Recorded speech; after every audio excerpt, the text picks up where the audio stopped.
Hello everybody, welcome back to Colouring in Time with Thea and Esther. She's just waking up, so she might start squawking.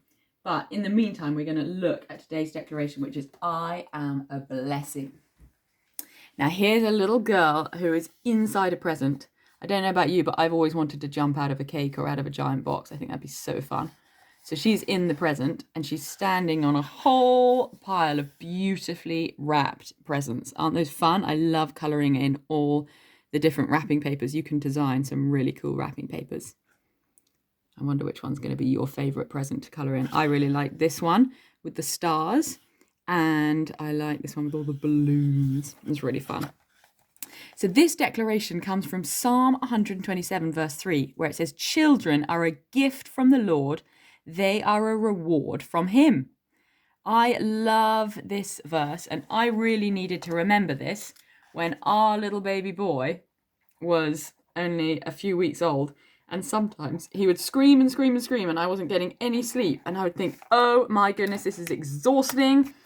And I had to keep remembering this truth from the Bible, that children are a gift and a reward, even if at times they're annoying. So I want you to know that you are such a blessing to your parents. You are God's gift to your parents. Isn't that awesome? And your parents also were God's gift to their parents, because it says that children are a gift and a reward from the Lord. And that is even when you're being annoying, even when you haven't tidied your room like your mum's asked you to.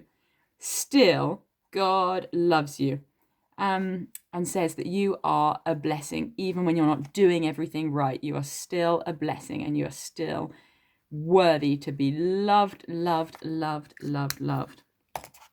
So that is so important, because when we know that actually that is how God sees us, that is how we'll want to be. If we think, oh, actually everybody hates me and even God hates me, then we'll probably walk around and be not very nice to people, and all the more difficult, because we'll think, oh, who cares? No one likes me anyway. But when we know that actually God says we are so special, and he sees us like this, as this perfect, beautiful present, then that is who we will want to be to those around us. And at the moment, you're probably stuck at home with your parents. Maybe you've got brothers and sisters. And so my challenge to you today is to see how you might live as an extra special blessing to those around you. And I really want to hear how that goes, and if you have any good ideas. I'll give you some good ideas. Maybe you could bring your mum a cup of tea tomorrow morning in bed. Don bought me my breakfast in my bedroom today with a brand new bunch of flowers, and that was such a treat. So maybe you could take breakfast to your parents tomorrow. Maybe you could play with one of your younger siblings, even if it's a game that you find really boring.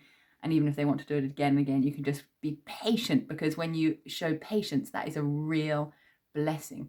Maybe you could tidy up the playroom. Maybe you could make sure there's enough loo paper in the loo.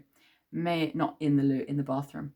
Maybe you could help your mum pull the weeds out of the garden or mow the lawn. There are so many ideas where you can be like one of these presents to your parents. You can imagine that each of these presents is actually blessings, little kind things that you could do for your family today. Fun ways that you could give them presents, not necessarily physical presents, but presents through your actions, kind things that you can do that remind others also that you are such a blessing. Okay, hope that goes well. Let me know what fun things you think up to do to bless others. See ya.